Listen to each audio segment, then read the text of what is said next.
Fisherman Peter Maki says, Salt Strong raises the bar again. This is unparalleled in the fishing and boating world. I appreciate all the work invested in this Smart Fishing Spots app.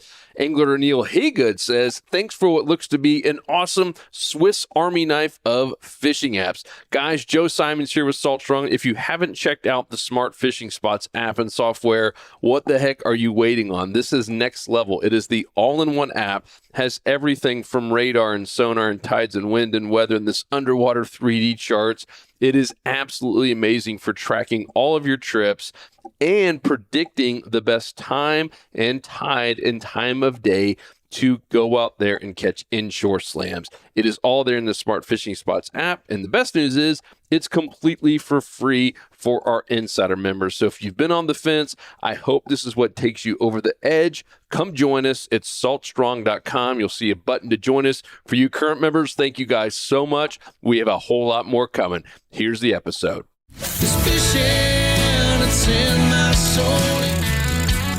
Welcome to the Salt Strong Podcast, disrupting fishing entertainment as you know it. Prepare to laugh. Prepare to get to know fishing legends in a whole new and unfiltered way. And on occasion, you might even learn a thing or two about fishing. Here's your host, Joe Simons. Like diamonds. I got one on me too. Fish on topwater time. Doubling up right when we get out here. I think I might have a Trout. You lost yours? Yeah, mine never got connected. That's a nice one there on the Moonwalker. This is guaranteed way. We're gonna call it guaranteed because it's worked 100% of the time for us to catch trout and probably a lot of ladyfish, depending on where you are, with a topwater lure. Yep. So Luke, talk about what we be doing here. Yeah, so it's topwater time. We're getting toward the warmer months. Topwater time. This is it. Whoa. And we're using Moonwalkers. You see that? That's why you don't use treble hooks. Shoo! Quick release.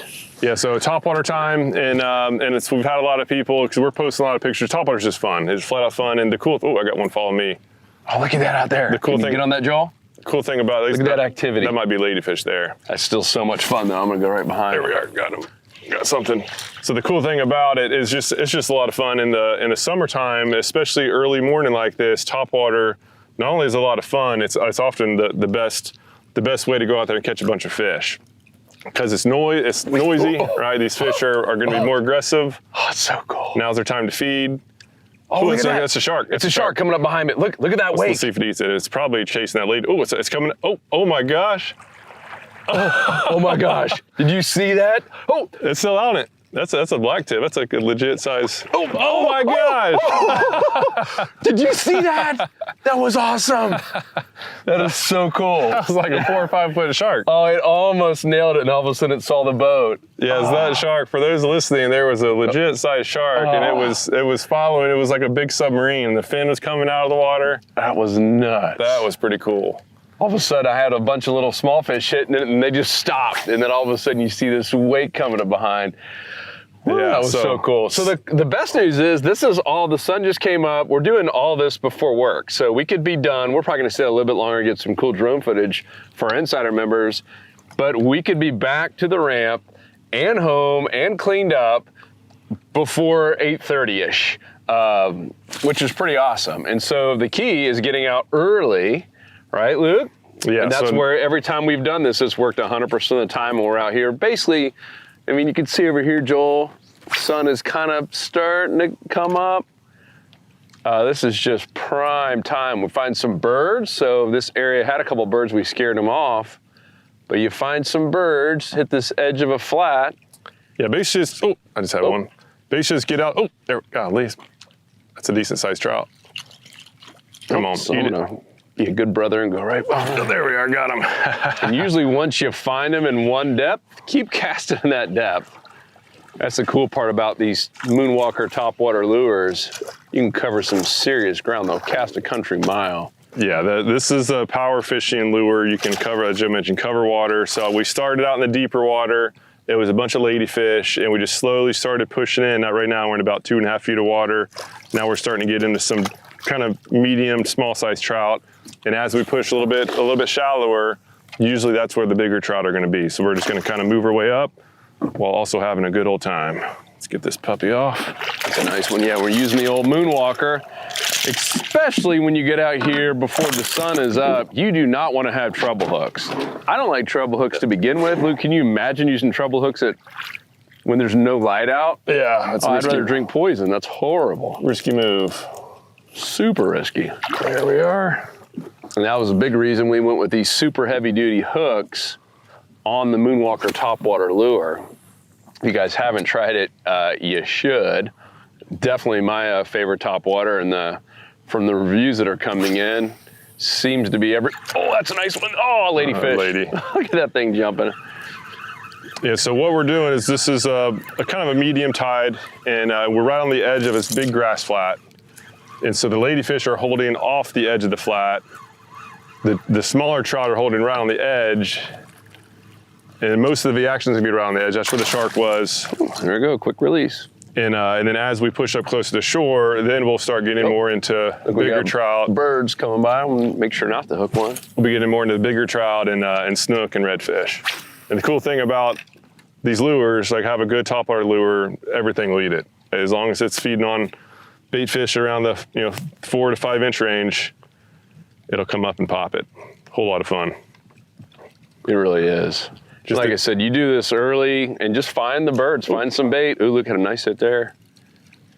You're gonna catch fish. Usually when they hit it once, that trout is probably still following line. Let's see if we can get him to eat it. We'll go there in that same depth. Oh yeah, he was following it. There's a wolf swirl right there. Yeah, and so for trout especially, one benefit, I'll call it a benefit, of inline hooks is that they actually do a good job on not hooking the smaller fish while having a good job of hooking the bigger ones. And so a lot of these smaller fish, right now we're in the kind of medium to small trout territory, there's gonna be a lot of strikes and misses where they'll come up, pop it, and if it's a trout especially, they'll almost always keep following. If they miss, they actually get like super mad. They're an aggressive fish, and they will keep following. Sometimes 15, 20 feet, they'll keep following. Usually hit multiple times, and so if you want to catch them, you can just kind of slow it down and. Yeah, do you like to do a complete pause ever when that happens? Absolutely. Yeah, you just want to look like an injured bait fish. So do the normal routine, and then when you know there's one behind there, and they're struggling to suck it down to eat it, just pause it, or sometimes even do a straight reel, where that way they can't miss. It's not going side to side, and they'll come up and just smack it. Yeah, because trout, if you watch them, feed, and they have that tooth or toothes, as my son Jackson liked to say, and they go up there and try to nail this thing to injure it, so it's easier to inhale the sucker. And so many times, there we go, I just got a hit. That's a ladyfish out there going crazy over ladyfish. But a lot of times if you do get hit, that trout's saying, oh man, I did nail it. And if you do a quick little pause, they're like, oh, easy meal, and they will come up and nail it. I found with redfish though, you do that, sometimes they kind of get spooked. Like if you do that absolute stop. Sometimes, yeah, they'll hit it as well. You just never know. Everyone's a little bit different. I've just found with trout, it works better to do that. Yeah, trout are way more aggressive. Kind of pause. And trout are basically designed to hit up on the surface, whereas redfish aren't. So trout, literally, they're designed to strike from below, whereas redfish have, that's a decent size good strike. Redfish, their mouth, just looking at their mouth, they're designed to eat off the bottom. So that's just not technically natural for them to hit topwater, so they just won't hit as often. Snook are like trout too. They're super aggressive. If they miss once, they'll likely come up and smack it again, and when they do, it's with a vengeance. Oh yeah. Usually that second strike is when it happens. Also, there's some bait up there, so you're also looking for little dimples. Well, can't really see it now, Joel. Maybe you can. Right behind my lure, there's some bait up there. Another good sign when you actually see the bait.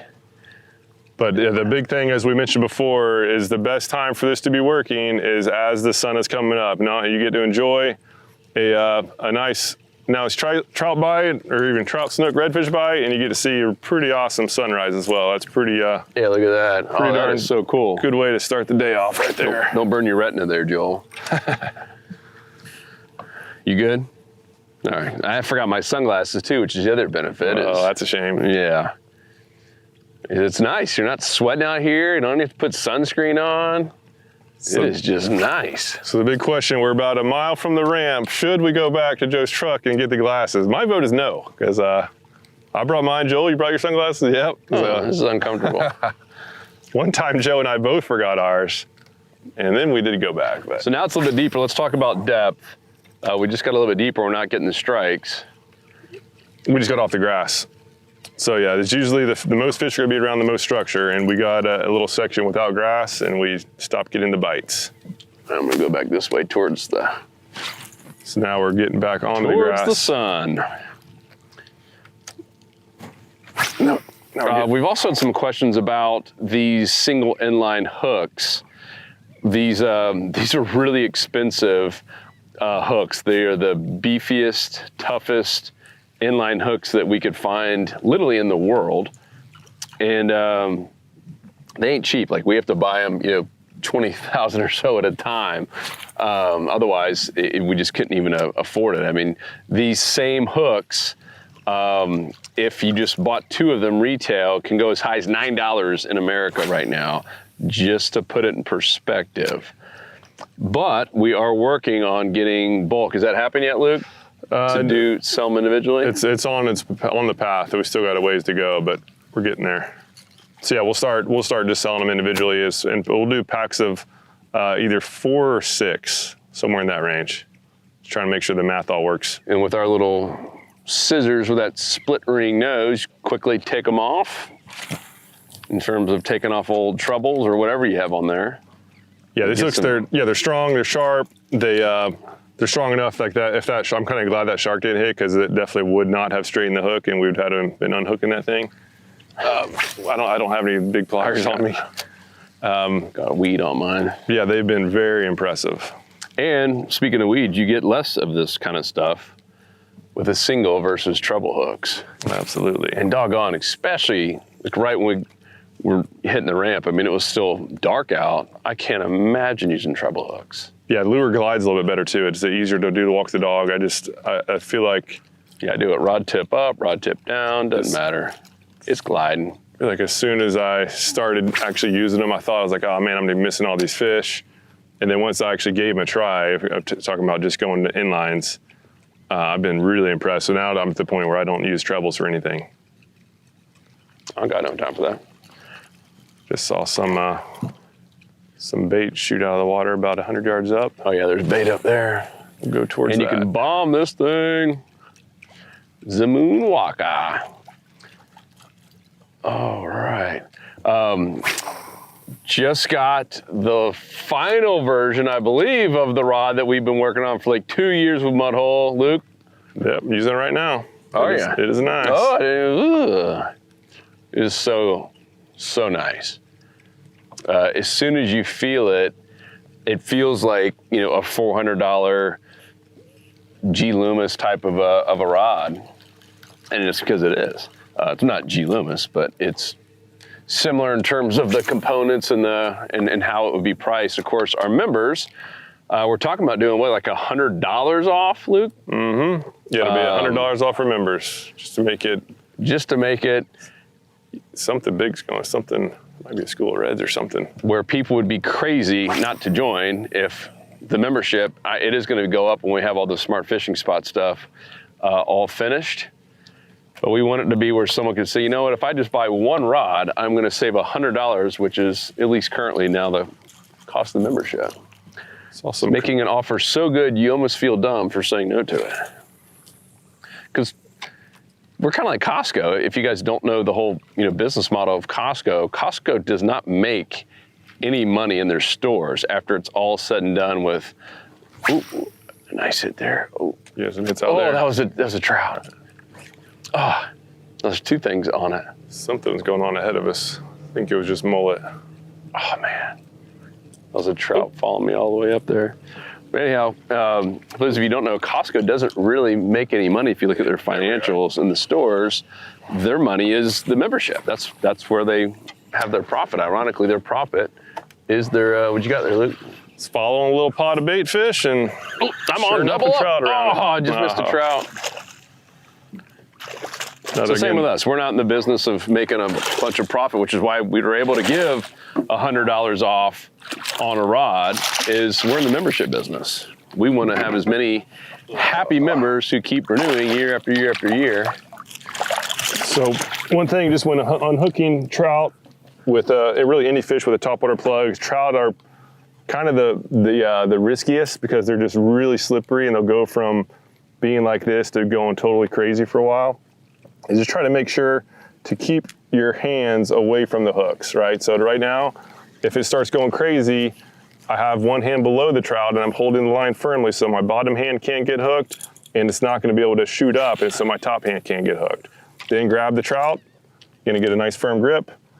Pliers would be preferred. Let's see if I have mine handy. Oh, they're not in my normal spot. I've got some there, Luke.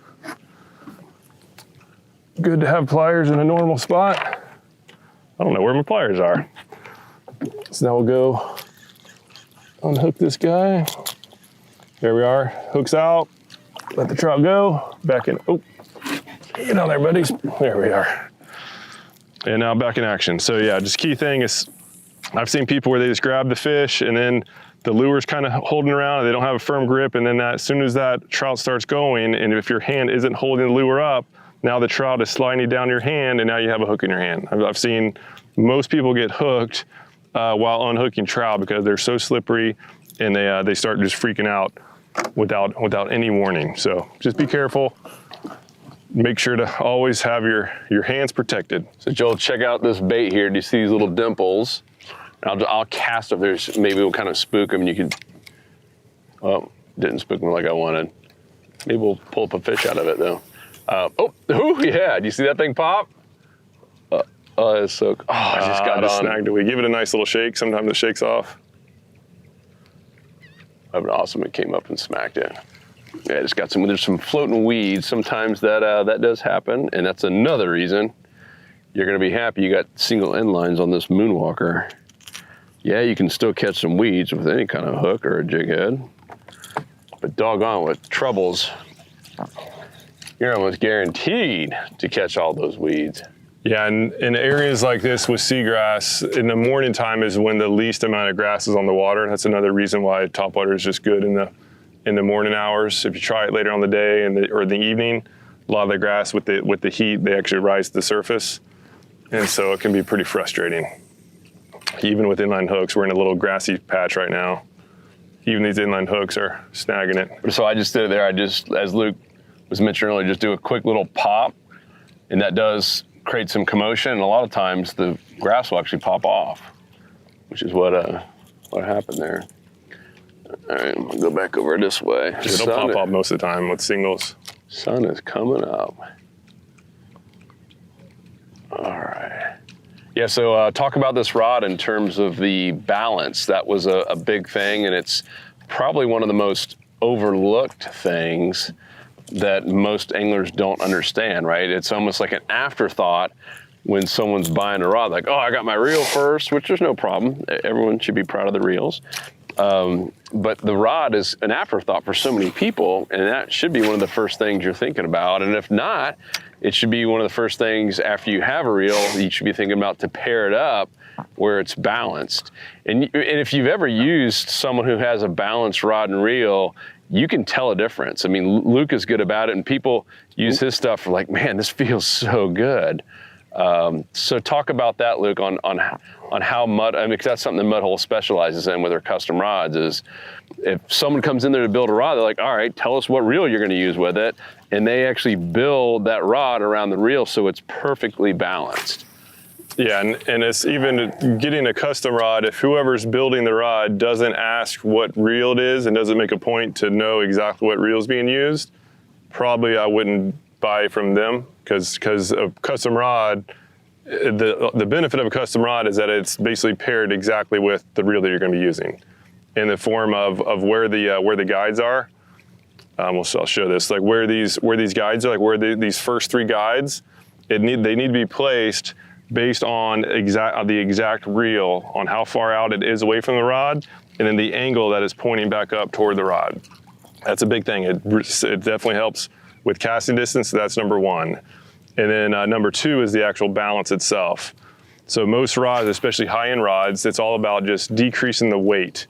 And so the manufacturer is just trying to decrease the weight everywhere, and a lot of the weight can be taken out of the butt, and that's actually a problem in many cases because that'll take the rod way out of balance. Let me get this cast out here.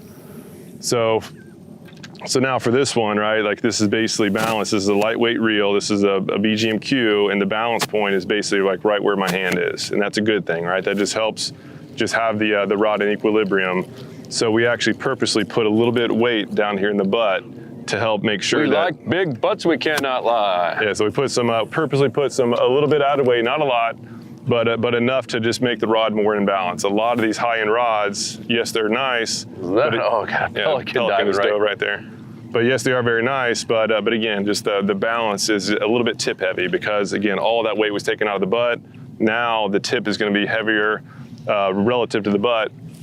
And again, for topwater, if you're using a lure where you're doing a tip down retrieve like we're doing now, that's actually not a bad thing, right? But just for all purpose, it's good to have a balanced rod if you can. So yeah, we're a little bit different, right? We're not a typical rod company, so we're designing this rod for the reels that we sell most often, and that's these Daiwa reels. We've been loving them, like the Fuego and the BGMQ. BGMQ, right? And ballistic too. I mean, if you're in the higher end ones. So these are lightweight reels, around plus or minus 8 ounces. That's lighter than most reels. Most rods are not designed for reels that light, and so this will be the best balanced rod for these, these higher end reels that are built to be super light. So that is the kind of a core difference between ours and the others.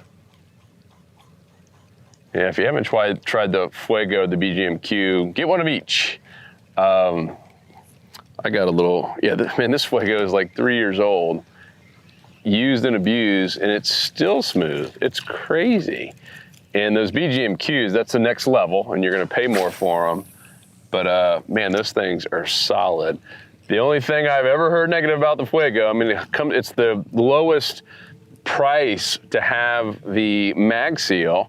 And we've had a couple of these Fuegos over the years have made it in the water, not on purpose, but by accident, and still work like new, even a year or two later. But the only negative is the whole, flex thing on fighting a really big fish. I can kind of, I just got a nice pop there. I can kind of understand it's certainly not something you're going to use. Oh, we're almost getting doubled up. Look, yep, small little fish. It's not going to something you're going to use like at a pier or jetty trying to go after mondo fish and current. But for just overall flats fishing like this, for trout and reds and snook, it's an amazing reel. And I mean, what a value reel. Yeah, it's a finesse reel. It's not for using 30-pound braid and pulling out big snook away from dock pilings. Still can, but I would take a BGMQ over that. Yeah, because it's just not designed for that. Yes, it does have strong drag, but it's more for like 10-pound braid. Ooh, what was that? You're getting slammed right there. We're in a little honey hole here. I'm going to cast over there something eating big. And yeah, they're not Otis proof. I just had one bite to dust. I've had this Fuego for probably 3+ years. The thing, I've just totally abused it. Been in good shape, and then bring Otis out on the boat. He got too excited. He was running from one side of the boat to the other and clipped the reel while I was in the rod holder. The reel was sitting out from the console of the boat, and goodbye reel. So what happened to it? It's not Otis proof. He broke the hand. What did he do? He broke the bail? Yeah, because this section of the reel, it's not a metal. It's so light because it's made from a composite, like most light reels. And so Otis clipped. The rod was in the rod holder. Otis, a 100-pound dog running full speed, his shoulder clipped the reel, and it just totally broke right there on the arm. A metal reel would not have done that. Hey, another reason to have inline. Look at that, it came out like that. So metal reel would have been fine, whereas the composite, again, whether it's the Fuego or any composite reel, basically anything under 8 ounces is going to be made from a composite. Like no metals can be that, at least none that I've seen. So that's just a risk of going light. Can't have a 100-pound dog running around the boat. That's a risk for anything, for that matter. Yeah. Oh, Otis. Yeah, because I had a BGMQ right next to it, and that held strong. Oh, he hit both of them? Or I don't know if he hit both or not, but he definitely hit the Fuego. Otis. I was busy fighting fish. Otis. Yeah. Let's talk about power prawn too. What about it? Junior's out. You've been crushing it. You went out last night at hitting the bridges and stuff. That's what I love about how versatile it is. Everyone's like, oh man, what about the voodoo and all this? Yeah, those are decent, but they're not versatile. I mean, most of them come pre-rigged. Even most of the DOA shrimp come pre-rigged. That means if it's got a pre-rigged hook or a jig head in it, you're only fishing it one way. You only have one depth that you can really maximize that sucker. Yep. And Luke has been going out there and crushing it at night. Big snook. Probably get some tarpon here soon too. Just fishing the docks at night, because you can put any kind of jig head or weedless hook you can imagine. We're working on some weedless jig heads. That's right. Been testing those suckers out. Hope to have them at fishstrong.com. That's our online tackle store pretty soon. Yeah, we have the design now made for the weedless. So I've been going out at night fishing bridges. It's just fun, and it's as long as the weather's not crazy, it's just relaxing. Like, not many people are out there. The fish are fired up, which is a great combination. And so I've been using the power prawns with this weedless jig head. It's basically a football-shaped jig on a worm hook, and I've literally like taking it right up against the pilings, like basically bouncing it around the pilings. Those snook are just posted up right in the fenders, and just taking that power prawn right along it. Right, whereas like a bucktail or anything else would have been snagged in like the first cast. Ooh. And it's going.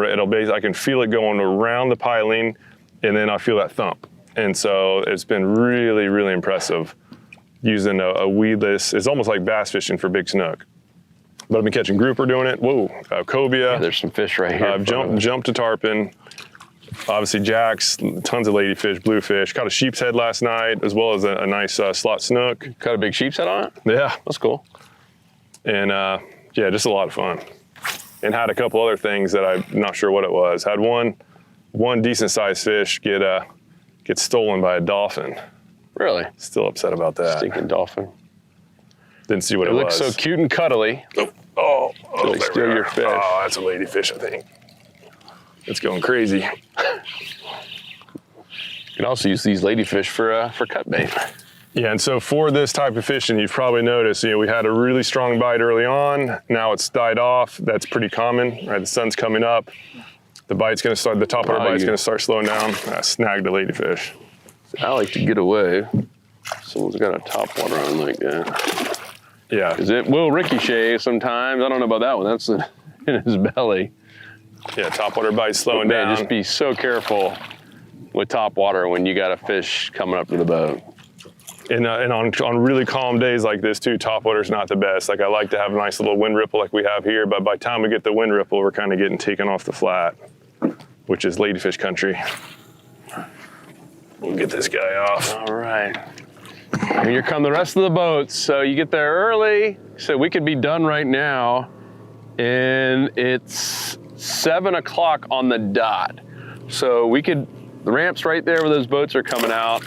We can be back at 7:15. You can be home and, like I said, completely change, boat clean, everything ready. Back to work by 8:30 or so. So we're not personally, because we got a little work to do, but different type of work. And for many years, I lived pretty close to the water. Like when I was in Tampa, I wasn't on the water, but I lived pretty close to a park. This place called Ballast Point, and it has just a shoreline with rocks. And just get a topwater plug. I would just swing by there. I'd get up, like leave for work early, go out there and throw in topwater this time of the morning, catching redfish, and then just go on to work and just put the rod in the truck. Obviously, yeah, it's a whole lot of fun, and that's great for wading. Yeah, for waders or just living near a park. Land. Throw some topwater early in the morning. That is definitely by far the easiest way to just get comfortable, start getting comfortable with getting some topwater strikes. Yep. And fish are feeding. Yeah, a lot of people are intimidated by it, by topwater, and it's really, really not too bad. And we'll just show a retrieve too for anybody who is new to it. I'll just cast out in ladyfish country. So the retrieve, right, just cast out and they just launch. Like a simple cast like that, just really launched. I like to do rod tip down. For me, that's just a little bit easier. Oh, I already have something hitting in it.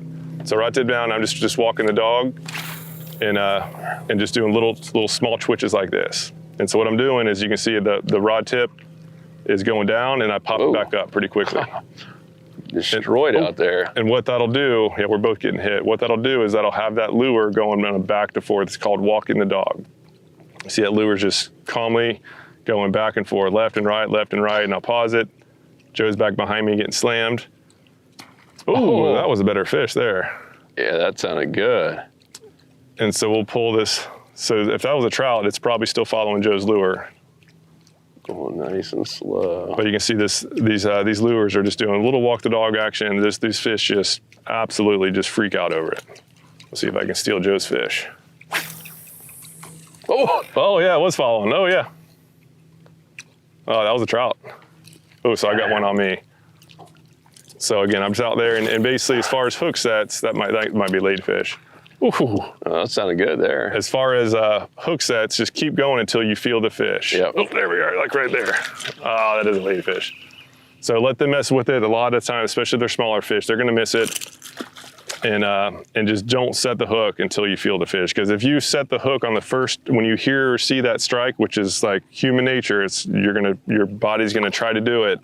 If you do it and they miss, now you're jerking that lure 5 feet away, and now that fish can't find it, right? You literally just pulled the lure away from the fish. And or you spooked him. Yeah, because nothing moves that quick. Let me get this guy over the boat. Oh, ladyfish. So I'll get this guy Yeah, it sounds off. like there's some bigger fish out here. Yeah, some of those sound like bigger trout. The good news about the bigger fish, when they want something, they're usually not going to miss it as much. So it does happen. But we've heard from some people saying, "Oh man, I'm seeing all these strikes. I'm just not getting the connection." And many times it's because those are super small. I'm talking like 8-9 inches, really, really small fish. And not to say that you don't want to catch them, but you know, I'd personally rather catch a bigger fish. Be proud. Oops, something's falling on. Something's on you. There's a lot of Oh, fish you gotta right here. love when they. Yes, something's on me too. You'd see them tracking it. Eat it.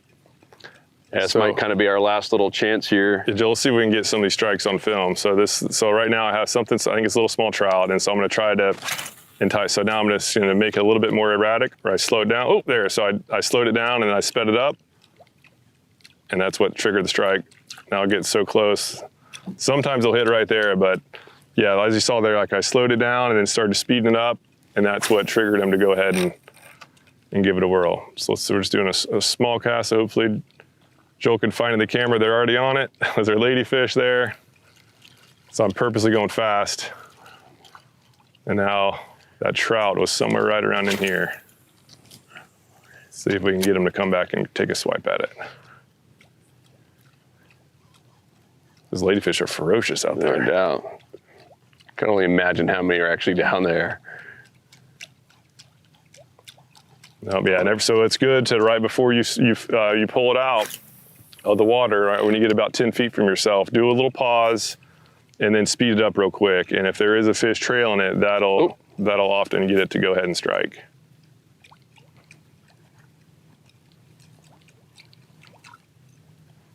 And you can tell the difference between a trout and a ladyfish are just going in there and slashing, and just making all sorts of commotion, whereas the trout have more of a popping sound. Such a cool sound. I'm way out there in I think- ladyfish country. I think we need to push up and try to get up in the waters. It's pretty low and it's starting to rise up, and it should be deep enough now where we can start shooting into the backcountry and see if we can't get a redfish and a snook to complete the slam. But yeah, this is one to do this podcast just to show just a fun way to go out and have some topwater action. Whoa. Oh, nice. That's like a better fish. But so if you're wanting to get in topwater lures and just don't have the confidence yet, this is the way to do it. Get out super early, go at to this. the edge of a flat. Oh, it's ladyfish. You have like 3 of them following it. Let's go to the edge of a flat, go to an area where there's a lot of food, and those predators are going to be there, and they're going to be going to town on their topwater plug. And go early. Yeah. And if you're intimidated by that in a boat or kayak, like Luke said, start from shore. And that's such a great way to do it. Back when I lived in Tampa, lived right near the main shipping channel, and go out there and caught some redfish right there near the shipping channel early in the morning on topwater. So much fun. Woohoo. Man, they're just all over this thing. Ooh, look at that jolt. Crazy ladyfish. But and if you're not a member, what the heck are you waiting on? Someone to grab you by the hand and show you where to fish every week, because that's what we do. So a couple new things that have just happened. The Smart Fishing Spots app is now available in beta mode, kind of the beta testers for our insider members, and that is that all-in-one app. We've taken everything from, we got Windy on board, so we literally have the Windy app basically overlaying on top of this, which means we have the wind, we have the radar, so you get to see all the storms and everything. We got the sonar, so you get to see the depth everywhere. And then this 3D imaging, it's basically an underwater, oh, look at that, Luke, they're just chasing you, an underwater view of your fishing areas. And that's inshore, that's near shore, that's offshore, that's everywhere in America. And we got some really, really cool stuff coming here for the next round. And it will be an app that you'll see in the App Store. And once again, available to insider members only. And so we've got obviously the weather and the tides, and literally just tried to get everything that a fisherman uses on a day-to-day basis or even a yearly basis when they go fishing, all into one really amazing app. So you have everything there at your fingertips, and it's just going to continually get better and better. And you'll understand pretty quickly, if you haven't seen it, why a lot of people are swearing like, yeah, this is the next big thing. This is game changing, is the quote that we've heard many times. So get in while you can before we raise the prices on that. And of course, if you're an insider member already, you're locked in for life. That is our promise. It's the way we wish companies treated us, to kind of just, hey, reward the people who are good to us and have been loyal for the longest. So once you're locked into a price, you're locked in forever, even if we double or triple over the next 5 years. So hope that helps. If you're not a member, go to saltshore.com. If you are a member, thank you guys so much. I know a lot of our members listen to the podcast as well. And we've got some really, really cool stuff coming on the tackle end and with the Smart Fishing Spots. You've only seen just kind of the top of the iceberg, if you will. Wait till you see round 2. It is pretty awesome. So thank you guys. Talk to you on the next episode. Peace, we out. See ya. 'Cause fishing, it's in my soul. It was passed down to me from the days of old. Find us on the water.